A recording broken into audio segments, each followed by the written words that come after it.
to jump up, people, are you ready? Windies in the land, just put up your hand. Hello, everyone, again, and welcome to another edition of On Tour. It's the cricket program where we look back at the West Indies tour of Bangladesh. It's day 2 of test number 1, and the West Indies making a big fight of it there. I'm Barry Wilkinson. Thank you so much for joining us. Let's look at the scorecard of how things have emerged after day 2. The West Indies, of course, having Bangladesh, who won the toss and decided to bat first. They moved from 245 for 5 to 430.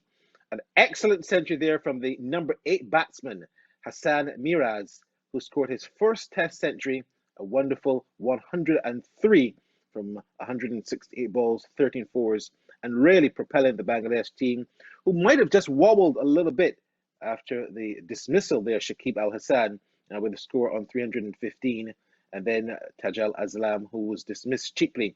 They were 359 for 8, but his innings helped them to 430. The West Indies at close, 75 for 2. The captain, Craig Brathwaite, in sight of a half century. He is unbeaten on 49, and with him fighting quite well is Nkrumah Bonner on 17. So the West Indies still pretty much far away, but the fight was very admirable in terms of how they batted. They didn't crumble after losing those 2 early wickets. With me is Tino Best, the former Barbados and West Indies fast bowler, and our lead correspondent, Johnny Barrett. First of all, Tino, 75 for 2, they're still well off, but you would have to admire perhaps the fight that the batsman showed, even if Hasan Miraz scored a brilliant century, and I didn't think he was attacked very much. Tino, your thoughts? Yeah, for sure. A good fight there. Craig Brathwaite's 49 not out. Just showing all of the experience and as the captain as well. He got a lead from the front. So far so good in terms of their batting. 75 for 2, they would take that rather than being 75 for 5, given the fragileness of this batting lineup. And, Johnny Barron, we continue to look at this track. This track is very balanced, good for batting, good for bowling. It is not perhaps what they might have expected in terms of, fast wickets and the pitch crumbling and everyone just being dismissed cheaply. Thought the West Indies still showed a little bit of fight. Your thoughts on day 2? Yeah, I think from a pitch perspective, I think you get the raging turners very much in Dhaka, where it tends to spin from the off, which actually suits Bangladesh rather well. But in Chottagram, it's a different story. It holds up well for the first 2 days, and West Indies very much will be hoping it holds up for a third day as well. And I thought it was a good effort with the bat at the back end of the day, because they could have collapsed into a bit of a heap. Mustafiza, I think, bowled absolutely superbly, didn't he? His first test in 2 years, coming back into that Bangladesh side, got rid of the 2 left-handers early on. And at that point, I have to say, I thought the West Indies had it all to do, but a really assured batting, and especially by Craig Brathwaite, who's batted superbly. Lovely record against Bangladesh. He's scored 300s and a double hundred, averages just under 50, and he showed why today. Now, let's start from the very beginning, Tino. The West Indies got just what they wanted. Litton Das fell early. Again, look at that delivery there from Jamal Warrican. He got 4 for, but this is the perfect start the West Indies wanted. He went and he was bowled just for the innings of 38. Warrican got him, and all of a sudden, 248 for 6. The West Indies must have been harboring thoughts that they can now run through the tail end of Bangladesh. How well did Warrican bowl early on, Tino, for the West Indies to pick up that early wicket? Yeah, I thought he bowled well early on. What I was a little disappointed by, I should say, is just the Pacers coming back and not being able to penetrate and getting them out. I thought that at 315 for 7, I still felt that West Indies could have restricted them under 350, which was a score that I thought that they would have worked hard towards, but it didn't happen. I thought Mehidy batted beautifully, and I just don't think that the West Indies bowlers were aggressive enough in terms of the fast bowlers. The energy. I mean, they only bowled 20 and 26 overs a piece, but I just thought that West Indies fell back into the same attitude of the last time they played Test cricket in New Zealand, when they let Neil Wagner stay so long. So yeah. I think that this is a little problem creeping in, not being able to finish innings, and it's critical in this situation because it's given Bangladesh another 100+ runs. Did they do the right thing by not playing the extra fast bowler, or are you happy with that 11? Because many people felt, come what may, you have to play that three-pronged attack with Joseph in the team. You think that his perhaps energy lacked the team's effort at that particular stage? If he was playing, perhaps he could have been given the Pacers a bit more penetration. Yeah, for sure. I thought that they would have a little disappointed that Joseph didn't start. You got to go in with three fast bowlers, Barry. I always believe in that because you got Akimar Roach who doesn't have the pace, and you got to go in with two bowlers who can bowl 85 plus miles an hour. Shannon touches 90 when he's ready, but you had to play that third seamer. And I always believe that third option in terms of a fast bowler who can bowl quick is always good on these surfaces. And look, guys got to get the surface of the main and just run in and bowl as quickly as possible and be aggressive. You got to back yourself. I always believe that guys rate you when you get wickets in your subcontinent. And West Indies were not able to penetrate and get the tail enders out. I should say the lower batsmen, because I'm a tail ender, so I don't want to say tail enders because tail enders can bat. But I just thought that West Indies did not execute well in the back end of the Bangladesh innings in terms of finishing it off. Now, look, Johnny, we have to zero in and spend a couple of minutes on Hasan Miraz. You're talking about a cricketer who has never scored a Test century, who's batting at number 8, and who's only had 2 half centuries before this innings. How good was that 103? We look back at some of his shots, you look back at how he played. Didn't the West Indies perhaps bowl the right line and length at him? And do you think he's a batsman that deserves a higher rating than batting at number 8? Yeah, I think he batted superbly. I mean, one of the criticisms that has been levelled at this Bangladesh side is that players get to 50 and then don't go on and get the big score, get the 100 and try and put sides out of the game. But Mehidy batted beautifully today and coming in at number 8 as well. You know, I think possibly you could argue that the West Indies fast bowlers possibly overstrayed on their length, you know, gave him too many balls to hit in the arc. But otherwise, you know, he batted superbly. It wasn't without, you know, a stroke of luck. I think he was dropped on 3 different occasions. There was another ball that went past the outside edge, and missed the leg stump by an absolute whisker as well. So he did ride his luck, but my word, he rode his luck brilliantly. And it was very much a counter-punching innings as well, because it came at around, 60 runs per 100 balls, which is a good lick in the subcontinent. I thought he did really well. He also has good support from Naim Hassan, who's 24. I thought was invaluable. Rakeem Cornwall, he got a couple of wickets, but he was roughed up. Hassan showed that he also has the propensity to be a bit of a batsman as well. Yeah, I think the overall danger. I mean, you look at the scorecard, and the last 5 wickets added 247 runs. That is the danger. And as Tino's alluded to, you know, the West Indies, one of their Achilles heel has been finishing off the tail. And if you bear in mind that Bangladesh also were 134 for 4, you know, there were opportunities in this innings for the West Indies. But those the 6th wicket added 55, 68 for the 7th, 45 for the 8th. The 9th, 57. These are huge runs in the subcontinent. Really, when you get up and above 400, life becomes very, very difficult. And not finishing the innings was the West Indies' Achilles heel here. All right, you're watching On Tour. Of course, we look back then when we come back at not only how the West Indies bowled, but some of the catches they dropped, and then a bit of a look at their batting. You're watching On Tour here on FlowSports. We'll be right back. Windies in the land, just put up your hand. It's time to party.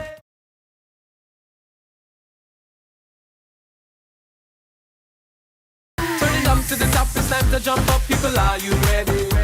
Windies in the land, just put up your hand. It's time to... So welcome back to On Tour again. Just to refresh you about how the West Indies will resume on day 3. They're 75 for 2.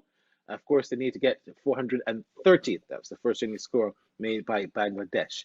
Now, we spoke a little bit about the fielding yesterday of the West Indies, and we were beginning to feel that there was, you know, that factor where the West Indies had improved in their fielding. We saw a little bit of sloppiness creep in on day 2.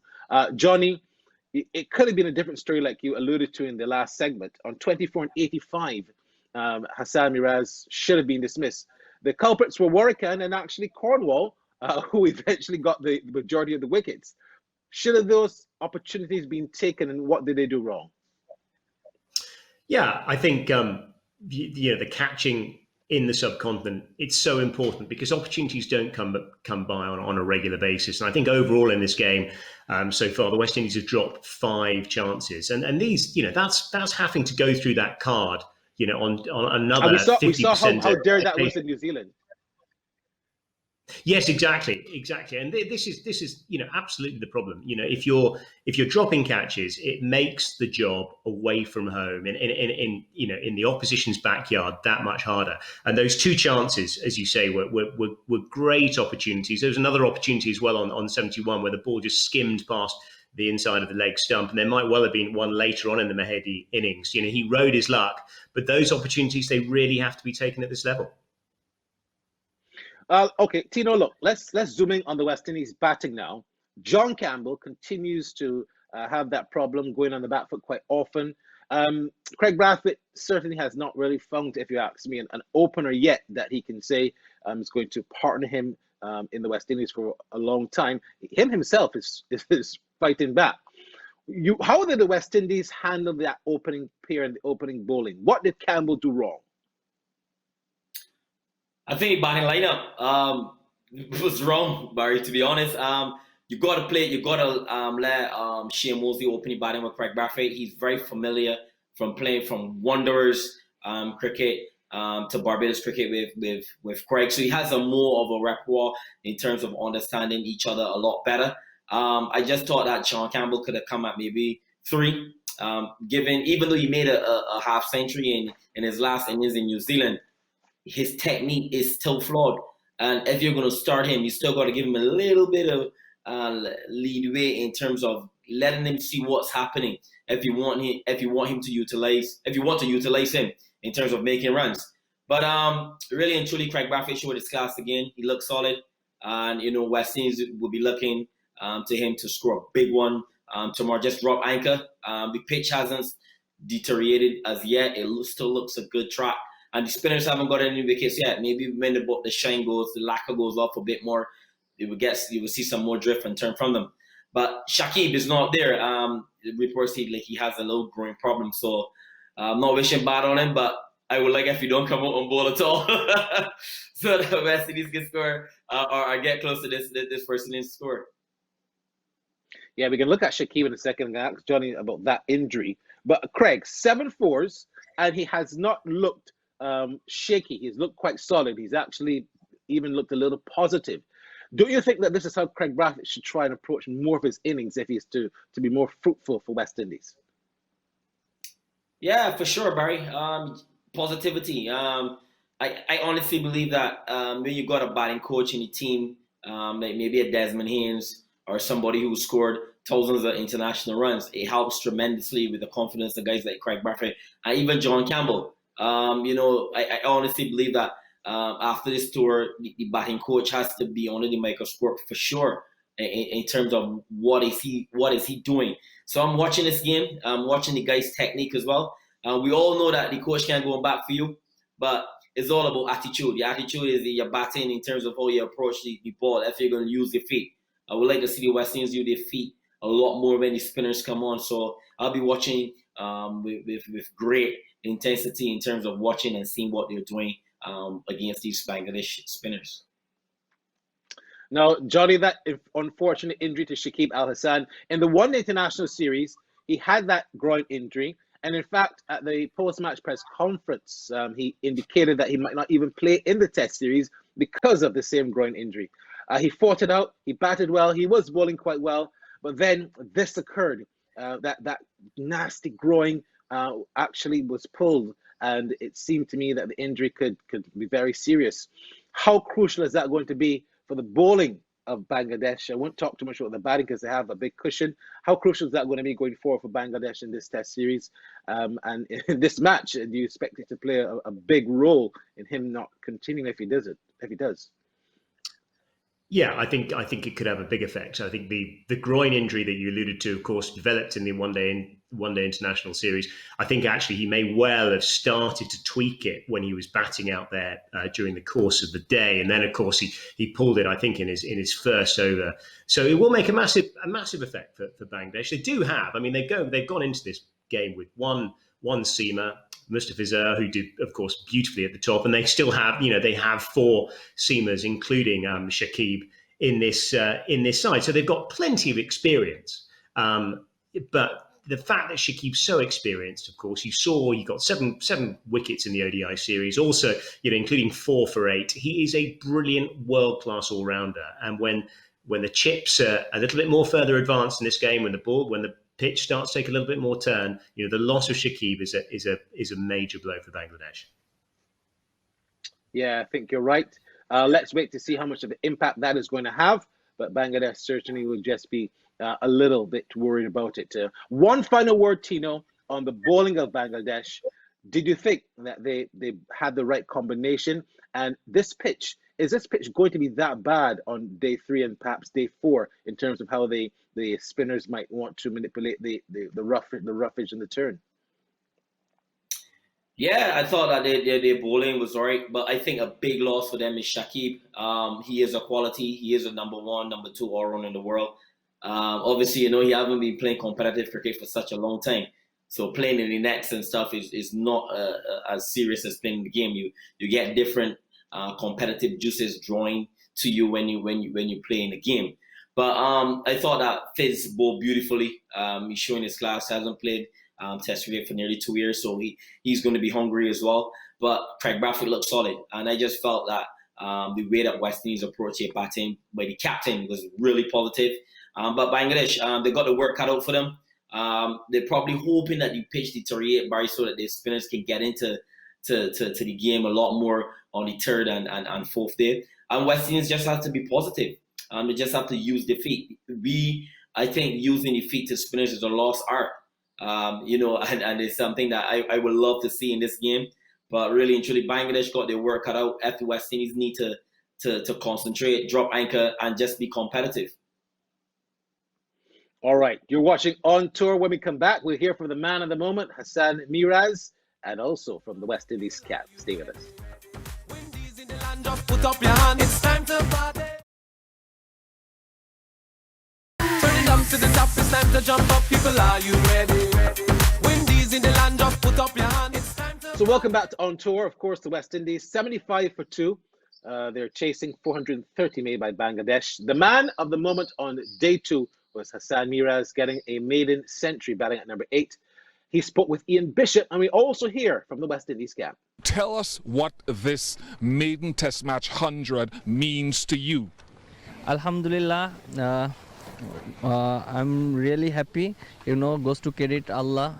He give me a good opportunity and give me a chance. So this is a first time 100. So I'm really happy, and I'm really happy. What was the key ingredient in going all the way to that 3-figure mark for you today? I was nervous when you going to batting, so I just talk about with our partner. Shakib bhai is still there, so I just talk about with him. So he just tell me, you just play straight, and if you want to go big shot, so you can play. He just tell me something like that, and just keep patient, and just he's just sharing just few things. So I'm really and after that when is the bowler coming, so I just discuss with the bowlers, so he just might little help.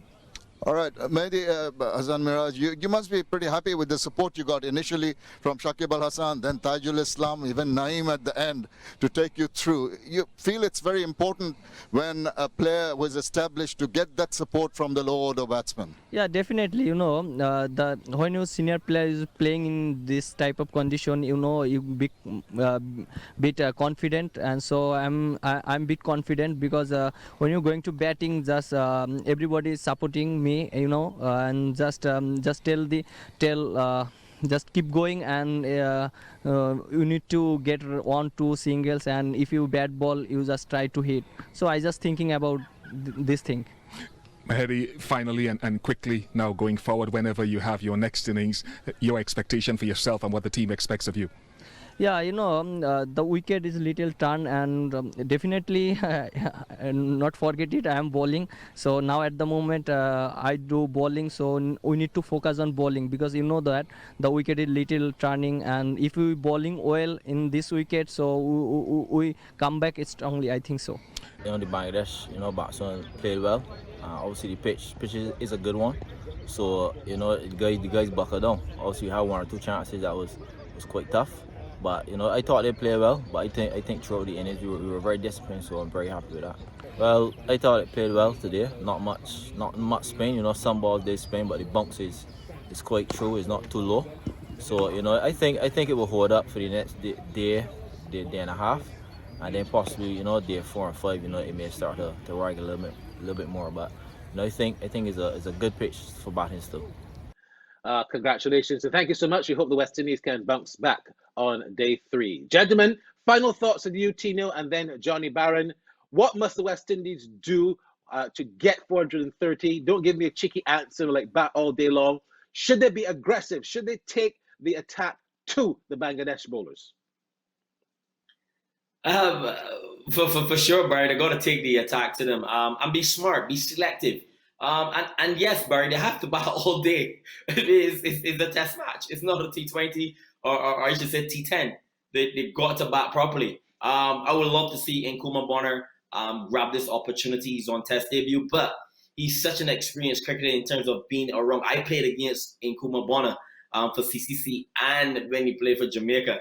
So he's been around for a while. I would love to see him get some runs. Back yourself. Be selective. The captain, we know what he can do, what he's capable of doing. And he has to get a big one. Get a double 100. What's wrong with that?